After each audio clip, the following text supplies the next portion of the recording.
All right, Alexander, let's talk about Trump's maximum pressure policy on Iran. And perhaps we can talk a bit more on the possibility that Russia is going to help the Trump administration perhaps mediate for a possible negotiation between the United States and Iran, at least as it concerns the nuclear weapon issue. Trump has said many times in many statements that Iran must not get a nuclear weapon no matter what, and that he is ready to negotiate in some way or in some form so that Iran does not get a nuclear weapon. He definitely, at least at this point in time, he definitely does not want a hot war or conflict with Iran. His policy is maximum pressure on the one end, while trying to figure out a way to negotiate with Iran and prevent a nuclear weapon for Iran on the other side of things, and perhaps Russia can play a role in all of this. Once again, they had this with the JCPOA, which Trump pulled out of, but anyway, here we are in 2025, and we're talking about negotiating something with Iran so that they do not get a nuclear weapon. It's very interesting. And again, here we have to be careful to separate some of the rhetoric that's coming from the Trump administration and the actual steps that the Trump administration is in fact taking.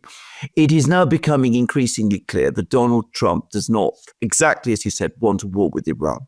I mean, he apparently rejected suggestions of Israeli missile strikes and bomb strikes on Iran during the period of the transition when, the Israelis were lobbying for it. Apparently, he made the same point when Netanyahu was in Washington, a couple of days ago. By the way, just to also add, Trump insisted that the Gaza ceasefire be implemented, and we've seen withdrawals of Israeli troops in Gaza, which is an important fact. So again, the rhetoric may be ferocious, but the realities on the ground actually point to de-escalation. And we see also that Trump is now talking about pulling troops out of Syria again. And it's likely, I think, that he will do that. And he said, when he was talking about Iran on Air Force One, that Iran cannot have nuclear weapons. But importantly, he said that he's prepared to do a deal with the Iranians. So he's reducing everything now to the question of whether or not Iran has a nuclear weapons program. Now, shortly after Trump spoke, the leader of Iran, Ayatollah Khamenei, made a very interesting speech. He said, "We are not going to negotiate with the Americans. This is absolutely unacceptable. The Americans, we negotiated with them for the JCPOA, and then they breached it. So we're not going to negotiate with the Americans. We're not going to try and do a deal with them." But then he also went out of his way to say, we're not going to acquire nuclear weapons either. We have this religious prohibition which prevents us from acquiring nuclear weapons. So put the rhetoric aside. Trump says Iran mustn't get nuclear weapons. Khamenei says Iran is not going to acquire nuclear weapons. There is a possible point where the two could come together on this. And if you want to understand what Khamenei is saying, and also perhaps understand what the Americans are trying to do, at least Trump is trying to do, you've got to understand that the big event over the last couple of weeks is this agreement that Iran concluded with Russia. Now, a lot of people have not read that agreement properly, but I think it was Article 10 of that agreement contained a specific promise. And remember, this is a treaty. It's going to be ratified by the Russian parliament and the Iranian. I think the Russians have already ratified it. The Iranians are going to ratify it in a few weeks' time. This treaty contains a specific commitment by Iran not to acquire nuclear weapons, to abide by its non-proliferation commitments. It's there, it's clearly set out in this treaty. So Trump is in contact with the Russians. He made those points about doing a deal with the Iranians directly after he spoke about his contacts with the Russians and perhaps with Putin himself. And we could see how this could work. The Russians are in a position to say to the Americans, we can guarantee that Iran is not going to acquire nuclear weapons. We have our people on the ground in Iran.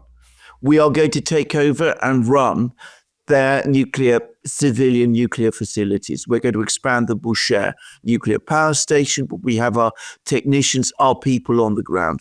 We are going to take over, or at least we're going to be involved in large parts of Iran's military industrial system. We're going to provide them with fighter jets and air defense systems, but we are going to have our people on the ground there in Iran. You may not trust the Iranians, but you can trust us because we have no interest or desire in Iran acquiring nuclear weapons. It is as important to us that Iran does not acquire nuclear weapons as it is important to you. So we can prevent the Iranians acquiring nuclear weapons. We can guarantee that the Iranians won't acquire nuclear weapons. This goes well beyond the guarantees that were set out in the JCPOA, where there was no one like us on the ground in Iran with the kind of leverage over the Iranians that we will have. So that means that the way is open for you and the Iranians to do the deal. Well, Trump just has to trust the Russians then. He has to trust the Russians. Well, he has to come to an agreement and an understanding. If this is going on, yeah. If this is going, I think it is, actually. I think, again, it's not completely coincidence, as I said. I don't think it's coincidence at all that he spoke to the New York Post about his contacts with the Russians. And then straight after doing that, he talked about doing a deal with Iran. I am sure that this has been talked about between Trump and the Russians. And by the way, someone who has contacts in Moscow has told me as much. So I think that this is indeed happening. And from an Iranian point of view, Khamenei doesn't want to negotiate directly with the Americans because that would be complicated. He could leave it to the Russians to some extent to do the work for him, because he doesn't want to acquire nuclear weapons. He knows how dangerous for Iran that would be. He's imposed this prohibition in the past. What he wants is to have the maximum pressure eased. And if the Russians can guarantee to the Americans that Iran is not going to acquire nuclear weapons, then there's no need for the maximum pressure anymore, following Trump's own logic. How do other countries in the Middle East view this? This possible negotiation with Iran on nuclear weapons? How does Israel react? How does Saudi Arabia react? Saudi Arabia would probably welcome it because they've now reached a kind of rapprochement with Iran themselves. They are working with Iran on various things. They want stability in their region. So I think the Saudis would be quietly happy. Again, the one thing the Saudis do not want is Iran acquiring nuclear weapons. If the Russians are there and are able to tell the Saudis, don't worry, we have this under control, it's not going to happen, then the Saudis will be pleased. And if that leads to a relaxation of tensions between the Americans and the Iranians and a situation where there isn't going to be a war with Iran, with Iranian threats to close the Straits of Hormuz and all of that, then the Saudis are going to be pleased.